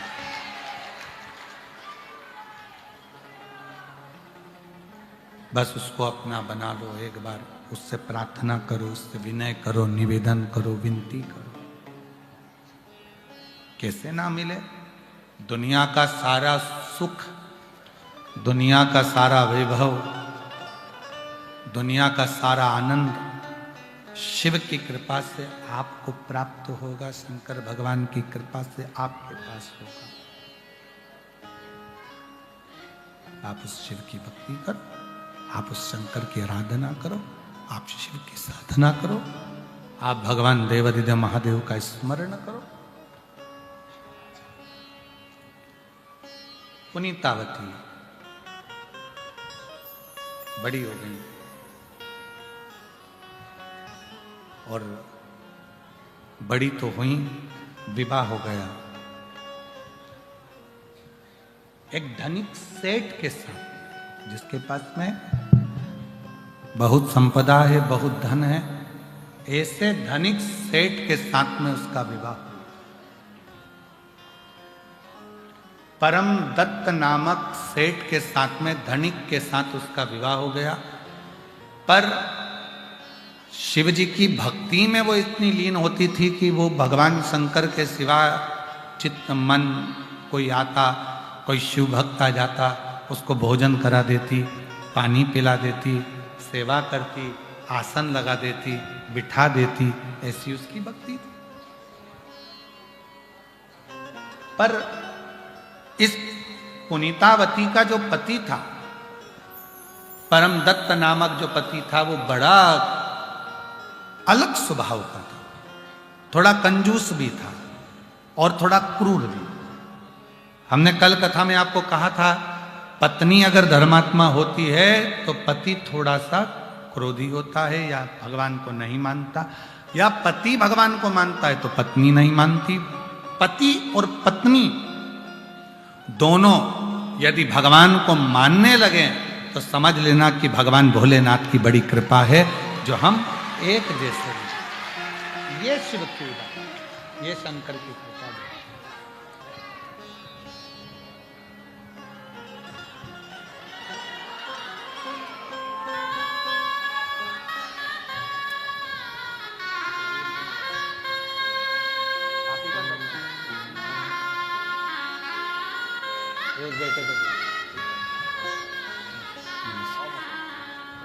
बेटे का जॉब रेलवे में लगा है और इसके पहले जो आए थे उनका एयरफोर्स में जॉब लगा था।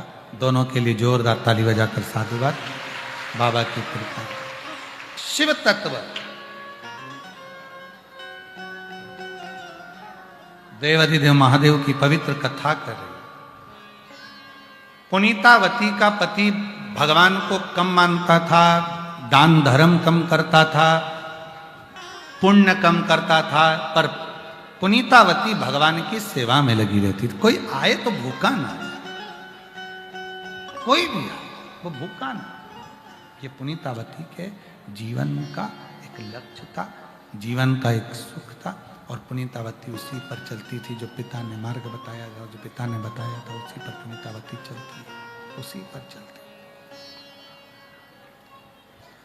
पुनीतावती उसी पथ पर चल रही है जिस पथ पर उसके पिता ने उसको मार्ग दिया था, पिता ने जो बताया था उसी पथ पर चल। कभी कभी ऐसा होता है, एक सेठ जी थे, बहुत कंजूस थे, और उनकी पत्नी इतनी धर्मात्मा थी कि हर अमावस्या पे पंडित जी का भोजन कराती थी, और पंडित भोजन करने आता तो सेठ जी अंदर से कुड़ कुड़ के मर जाते थे। एक दिन सेठ जी ने देखा कि कल अमावस्या है, पत्नी फिर पंडित जी को बुलाएगी, भोजन कराएगी, दक्षिणा देगी, और पंडित जी ऐसे कि खाते भी खूब और ले जाते भी खूब। सेठ जी ने अपनी पत्नी से कहा, सुनो कल अमावस्या है, पंडित जी को निमंत्रण तुम मत देना, पंडित मैं ढूंढूंगा, मैं बताऊंगा किस पंडित को भोजन कराना है, और पंडित आएगा और वो भोजन करके जाएगा। पत्नी इतनी खुश हुई, 40 साल शादी के हो गए, जिंदगी में पहली बार पंडित ये बुला रहे। भगवान ने कृपा कर दी जो ये पंडित बुला रहे, नहीं तो मेरे को बुलाना पड़ता था, ये तो भगा देते थे। सेठ जी गए पंडित ढूंढने के लिए। एक गांव में पहुंचे तो पंडित जी के दरवाजा बजाया, पंडित जी हैं? हाँ साहब। पंडित जी को देखकर हाथ जोड़कर पूछे, क्यों महाराज जी कितना खाते हो? पंडित जी बोले 10-12 पूड़ी, भुजिया, 20 कटोरी खीर, 10-12 गुलाब जामुन, और खोपरा पाक होगा तो आधा किलो। सेठ जी वापिस चले गए, रहने दो महाराज तुम यहीं अच्छे। दूसरे गांव गए तो उन्होंने भी ऐसे बताया। एक गांव में एक पंडित जी मिले, बड़े दुबले पतरे से, तन पर गमछा पिछोड़ा। पहुंच गए, पंडित जी कितना खाते हो? पंडित जी बोले शरीर देख लो, ऐसा सर। फिर भी कितना खाते? 2 रोटी बिना घी की, मीठा शुगर है नहीं खाता, पापड़ नहीं, 2 रोटी और थोड़ी सब्जी बस। अच्छा ठीक है, दक्षिणा जो दे ठीक है, कल आ जाना टाइम पे जीमने के लिए। पंडित जी बोले सेठ जी चले गए। दूसरे दिन पंडित जी जा रहे थे, पंडिताइन बोली देखो मुझे भोजन नहीं बनाना है। सेठ जी बड़े धर्मात्मा हैं, जो आए तो अपने को नोतने। एक काम करो, 8 बच्चे हैं अपने, सबको ले जाओ। पंडित जी कहने लगे ले जाऊं? हाँ ले जाओ, और मेरा भी भोजन ले आना। बनाएगा कौन? पंडित जी गए, सेठ जी बड़े खुश होकर गए। पत्नी से कहा सुनो ये दक्षिणा का लिफाफा रखा है, दे देना, और पंडित जी आए पेट भर के भोजन कराना, जितना खाए सब खिलाना, जो बोले सब करना। ठीक है, पत्नी बड़े प्रेम से पंडित जी आए, ये अपनी दुकान चले गया। पंडित जी आए तो उन्होंने खाई 2 रोटी, 8 बच्चे थे। सेठानी जी ये भी भूखे हैं, भोजन 8 को खिलाया। जाते जाते बोले अब मैं जा रहा हूं, पत्नी को भोजन बनाना नहीं है, टिफिन में धर दो, जितना बच्चा कुछ सब बांध के ले गए। पति आया, ला भोजन दे। दुकान पे से दोपहर के टाइम आया, भोजन दे। पत्नी बोली भोजन डबल से बनाना पड़ेगा। क्यों? वो पंडित जी आए थे ना, तो पंडित तो 2 रोटी खाता था, वो तो बेचारा 2 ही खाया। 8 बच्चा आया सब खा, तो बचा हुआ वो पत्नी के लिए ले गए। दक्षिणा वो भी ले गए। पति ने कहा अब खाना नहीं खाऊंगा, डंडा दे। और जो डंडा लेके सेठ जी गए पंडित जी के घर, और पंडित जी के यहाँ जाए, इतने में पंडित जी ने अपनी पत्नी से कहा सेठ बहुत कंजूस है, आता होगा चिल्ला चोट करेगा, गाली देगा। पत्नी बोली तुम चिंता मत करो, तुम तो खटिया पे चद्दर तानो और सो जाओ, बाकी का सब मैं निपट लूंगी। और पंडित जी तो सो गए। सेठ जी ने दरवाजा बजाया, अंदर दरवाजा खुलते से ही आए, चिल्ला कर दौड़े, काय पंडित। इतने में पत्नी रोती रोती बोली अरे सेठ तुझ में आग लग जाए, ना जाने क्या खवाया, खा के आया और निपट गया। निपट गया। इतनी रोई पत्नी, अरे तुझे राजा के पास लेकर जाऊंगी, थाने में पटकवाऊंगी और तुझे फांसी की सजा दिलवाऊंगी। इतने में सेठ जी बोले ऐसा मत बोलो, ये थोड़े से पैसे रख लो, सब अच्छे से काम करो पंडित जी का, और राजा के पास मत जाना। हाथ जोड़कर चले गए। इतने में नींद उड़ गई। पंडित जी उठ के बैठे, पंडितायन से किया गया हाव, महंगा रोए एक बार, सस्ता और ढूंढो सस्ता, और ढूंढो सस्ता।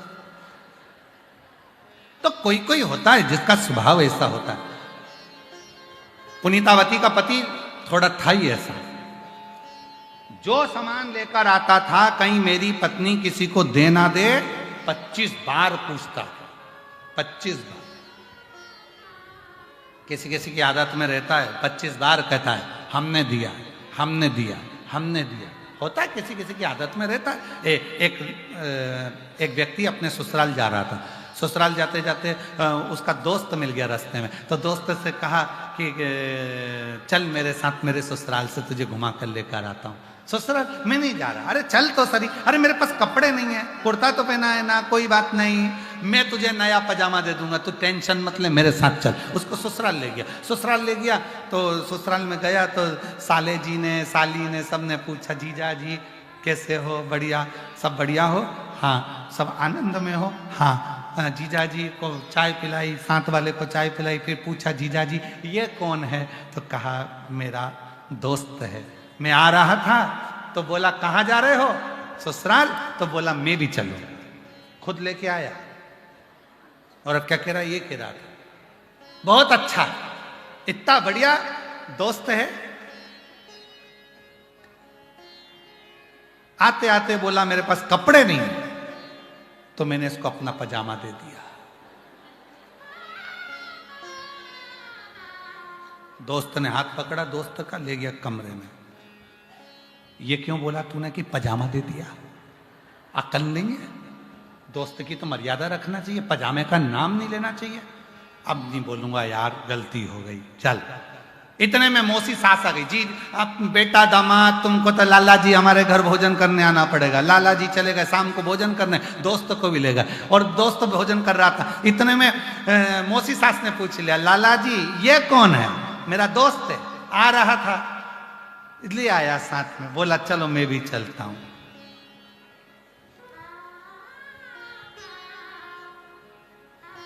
कुर्ता इसी का है, पजामा भी इसी का है। इतने में मौसी सास ने पूछा पजामा? फिर पूरी कथा सुना दी। अब तो और गुस्सा आ गया। अब लेकर गया और कहा, गरवान पकड़ कर बोला, अब बोला ना पजामे की तो सोच लेना, अभी कि भी चले जाओ। मामा ससुर ने कहा था सवेरे भोजन हमारे यहाँ है, वहां ले गया। मामा ससुर ने कहा दामाद जी लाला जी कैसे हो, बढ़िया। ये कौन है? मेरा दोस्त है, दोस्त है। पजामे की कोई बात नहीं करूंगा, कोई बात। अब तो और दोनों में लड़ाई हो गई। चले, किसी किसी की आदत रहती है बताने की, देने की, बता दे। महाराज पुनीतावती का पति था ही ऐसा, जो सामान देता था 25 बार पूछता था कहीं किसी को दे तो नहीं दिया। मैंने तुझे वो साड़ी दिलाई थी, कहां है? मैंने तुझे सामान दिया था, कहां है? एक दिन पुनीतावती का पति 2 आम लाकर दे दिया पत्नी को। 3 दिन निकल गए आम रखे रखे। एक शिव भक्त आ गया, भूखा था, भूख लग रही थी। दरवाजा बजाया पुनीतावती का। पुनीतावती का जैसे ही दरवाजा बजा, पुनीतावती बाहर आई। बाहर आकर दरवाजा खोला। कौन है? माँ, भूख लगी है, भोजन चाहिए। भूख लगी है? हाँ। भोजन चाहिए? हाँ। अंदर आए, पानी पिलाया, भोजन कराया। जाने लगे तो मन में सोचा कि क्या दूं, पैसा दूंगी तो पति को अच्छा नहीं लगेगा। आम रखे हैं, एक आम उठाकर पुनीतावती ने उस शिव भक्त को दे दिया। शिव भक्त बाहर गया, पेड़ के नीचे बैठकर आम खा रहा था। इतनी देर में उसका पति आ गया। पति अंदर आकर पूछा, आते से ही पति ने पूछा आम कहाँ है? पत्नी ने एक आम ला कर दिया। पति बोला दूसरा आम कहाँ है? पुनीतावती बोली कि इनने शायद देख लिया। पुनीतावती ने कहा वो तो मैंने शिव भक्त को दे दिया। वो आम क्या तू तेरे बाप के घर से लेकर आई थी? आम लाकर दे अभी की अभी। वो आम चाहिए। पुनीतावती नेत्रों से नीर बहाती हुई भोलेनाथ को याद करती है, बाबा मैंने तो उस भक्त में आपको देखा था, वो प्रसाद में आम वापिस दे दो ना भोलेनाथ। शंकर भगवान ने पुनीतावती की गोद में वो आम वापिस डाल दिया।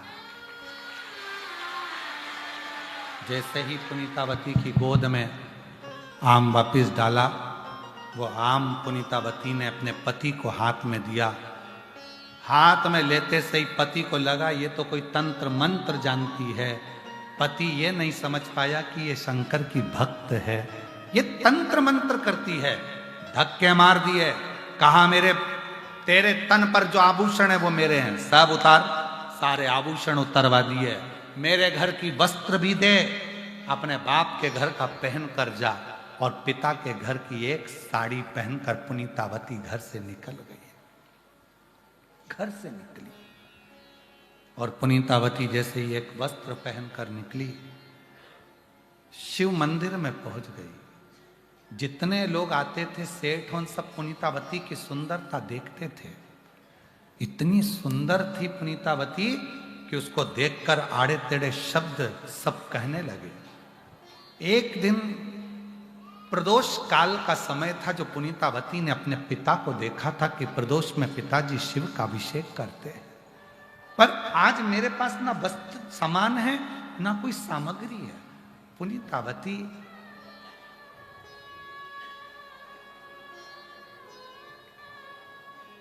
नेत्रों से नीर बहाने लगी।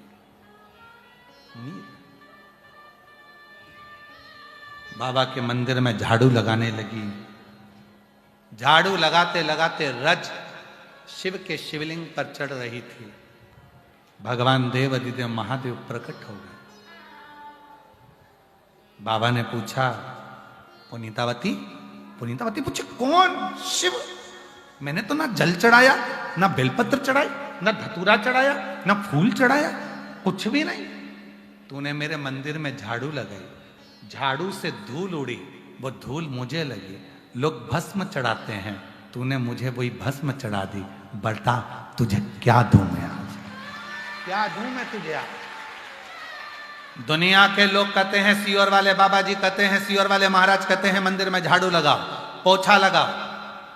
उनको कौन समझाए कि झाड़ू लगाने पर भी अगर तुमने शिव मंदिर में झाड़ू लगाई है, पोछा लगाया है, सफाई करी है, अगर धूल थोड़ी सी अगरबत्ती लगी थी, धूप बत्ती लगी थी, तुम्हारे झाड़ू पोछा लगाने से अगर वो भस्म भी उड़ेगी, शिव पर चढ़ेगी, उसका भी फल तुम्हारे खाते में लिखा कर जाएगा। भस्म का फल भी तुम्हारे खाते में लिखा कर जाएगा। लोग कहते हैं सियोर वाले बाबा जी कहते हैं जल चढ़ाओ, सियोर वाले बाबा जी कहते हैं निर्माल्य उठाओ, विसर्जन में लेकर कहीं एक जगह स्थान पर रखो। क्या फल है उसका? बहुत फल है, बहुत। जो भी कथा शिव महापुराण में कही जाती है, एक एक शब्द शिव महापुराण में कहा जाता है, वो कहीं ना कहीं किसी न किसी पुराण में से, किसी स्थान में से, कोई कथा के माध्यम से लेकर फिर बोला जाता है। हमें भी मालूम है कि करोड़ों करोड़ों लोग इस कथा को सुनते हैं। कोई भी आकर खड़ा हो जाएगा कि प्रमाण दीजिए, तो उस प्रमाण को देने के लिए कौन से पुराण से, कौन से शास्त्र से, कौन सी जगह से, कौन से पृष्ठ से, गीता प्रेस गोरखपुर की कौन सी किताब से उसको लिया गया, उसका पूरा वर्णन एक डायरी में लिखते हैं। उसके बाद व्यासपीठ पर आते हैं, फिर बताने का प्रयास करते हैं, जिससे किसी को बताने का समय आए तो बताया। कई लोगों ने बीच में प्रमाण कहा शिव जी पे चढ़ा हुआ जल नहीं पीना चाहिए, फिर उनको प्रमाण दिया। फिर किसी ने कहा पशुपति व्रत तो हमारी पुराणों में नहीं है। कैसे नहीं है? पाशुपत्य व्रत एक होता है, पाशुपत योग, एक पाशुपत अस्त्र और एक पाशुपत व्रत। पाशुपत व्रत स्वयं देव महादेव का वो व्रत भगवान कृष्ण ने भी करा है। भगवान कृष्ण ने भी पाशुपत योग भी करा, पाशुपत व्रत भी करा और पाशुपत अस्त्र भी रखा। संसार के लोग जब द्वापर में भगवान कृष्ण ने जब पाशुपत व्रत करा, अस्त्र करा लिया और पाशुपत योग करा, तो भगवान शंकर ने कहा दुनिया की सामर्थ्यता नहीं है जो पाशुपत योग कर ले, दुनिया की सामर्थ्यता नहीं है कि पाशुपत अस्त्र धारण कर ले, पर कली काल में जो पाशुपत व्रत करेगा वो पाशुपत अस्त्र और योग के बराबर होगा, उसका फल जरूर मिलेगा, उसका फल मिलेगा। तो दुनिया के लोगों ने फिर पशुपति व्रत करना प्रारंभ करा। आज पूरी दुनिया के लोग पशुपति व्रत कर कर अपने मन की कामना 5 सोमवार कर कर फल प्राप्त कर लेते, वो पशुपति व्रत है। फिर किसी ने कहा कनेर का फूल, फिर किसी ने कहा सफेद आंकड़े की जड़, एक एक चीज का वर्णन। और ये कथा आज कह रही है, भगवान शंकर की कथा कर रही है कि झाड़ू लगाने का भी फल है, पोछा लगाने का भी, मंदिर में सफाई करने का भी फल है।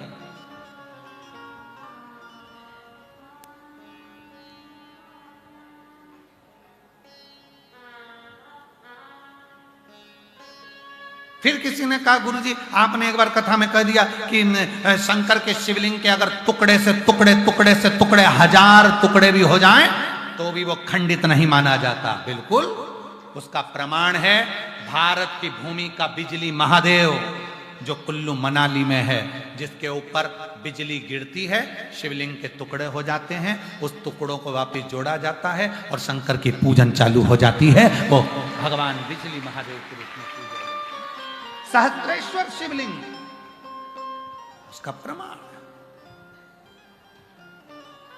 लगाई झाड़ू, धूल उड़ी, मस्तक चढ़ी, शिव प्रसन्न। मांग तुझे क्या चाहिए? पुनीतावती ने कहा बाबा बस एक वर दे दो। क्या? मुझे भूत बना दो, प्रेत बना दो, मेरा ये सुंदर काया समाप्त कर दो।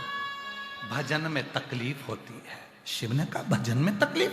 हाँ, सुंदर हूं ना, लोग आते हैं, देखते हैं, ताने देते हैं, शिव को नहीं देखते, मुझे देखते हैं, अपशब्द कहते हैं, ताना देते हैं, आड़ा टेढ़ा कहते हैं।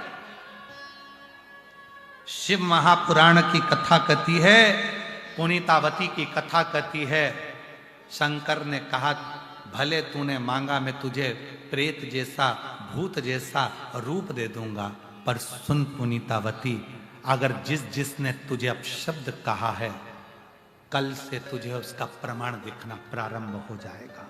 शिव महापुराण की कथा कहती है, कोई शंकर का भक्त, कोई शिव की आराधना करने वाला, शिव की साधना करने वाले को कभी अपशब्द मत कहो, ताना मत दो, गाली मत दो, आड़ा टेढ़ा मत करो, मत बोलो। तुम्हारा विश्वास हो तो तुम शिव की कथा सुनो, तुम्हारा विश्वास हो तो शिव को मानो, वरना ना शिव कथा करने वाले की निंदा करो, ना शंकर की निंदा करो, ना शिव पुराण की निंदा करो, वरना मरने से पहले एक बार तो परमात्मा भुगताता बहुत है। सावधान, नहीं करना, नहीं लग रहा ना मन, कोई बात नहीं। शंकर में तुम्हारी कथा में मन नहीं है, कोई बात नहीं, पर शिव भक्त की भी निंदा मत करो, कथा की भी निंदा मत करो, और शिव की भी निंदा मत करो, तो चिंता नहीं। रोने लगी पुनीतावती। शिव जी ने उसकी अस्थियों का कंकाल कर दिया, केवल चेहरे पर खाल थी, झुर्रियां पड़ी हुई थी, बाल खुले थे और शरीर कंकाल जैसा था। एक दिन पुनीतावती प्रसन्न भाव में मन में सोची, मैंने शिव की आराधना तो करी है, शंकर की साधना तो करी है, पर अब एक बार मेरे जीते जी मुझे कैलाश पर्वत पर शंकर की नट राजलीला का दर्शन करना है। चलिए पुनीतावती, चलिए।